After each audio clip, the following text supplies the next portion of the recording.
আলাইকুম, সবাই কেমন আছেন? আলহামদুলিল্লাহ আমরা ভালো আছি।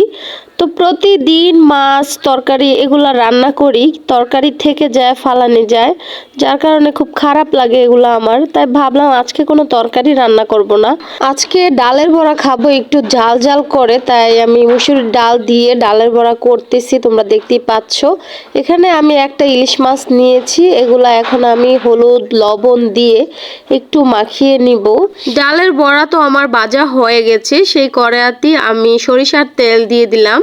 ইলিশ মাছ ভাজা যদি সরিষার তেল দিয়ে করা হয় তাহলে খেতে ভীষণ টেস্টি হয়। তো এই তো দেখছো হলুদ মরিচ দিয়ে মাখিয়ে নিলাম মাছগুলো সুন্দরভাবে। এখন একে একে আমি সবগুলো মাছ তেলের মধ্যে দিয়ে আস্তে আস্তে ভেজে নিব। মানে মাছ ভাজার সময় আমি চুলার আঁচটা মিডিয়াম আকারে রেখেছি, যাতে আস্তে আস্তে মাছটা ভিতর থেকে সিদ্ধ হয়ে সুন্দরভাবে ভাজা হয়। তো এই তো এক পিঠ হয়ে গেছে, আরেক পিঠ আমি খুসনির সাহায্যে উল্টিয়ে দিচ্ছি। আমি 4 পিসি ভাজি করতেছি, ভাবছিলাম পুরোটা করব, পরে ভাবলাম যদি খাওয়া না হয় তাই 4 পিস করে নিয়ে আসলাম। আর এই তো এখন রেডি হয়ে গেছে।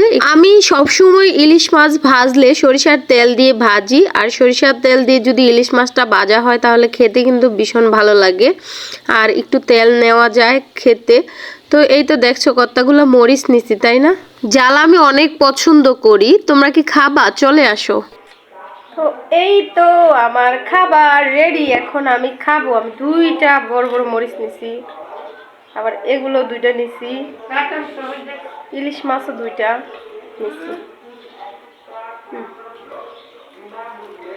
বিসমিল্লাহির রহমানির রহিম। খাচ্ছি, দেখো মজা হয়েছে।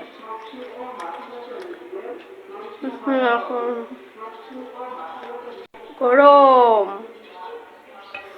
একটু ডালের বড়া, একটু মাছ, একটু শুকনা মরিচ নিয়ে খাবা। ভিডিওটা কেমন লাগলো অবশ্যই কমেন্ট করে জানাতে ভুলবা না। যদি ভালো লেগে থাকে তাহলে বেশি বেশি করে শেয়ার করো। সবাই ভালো থাকো, খোদা হাফেজ।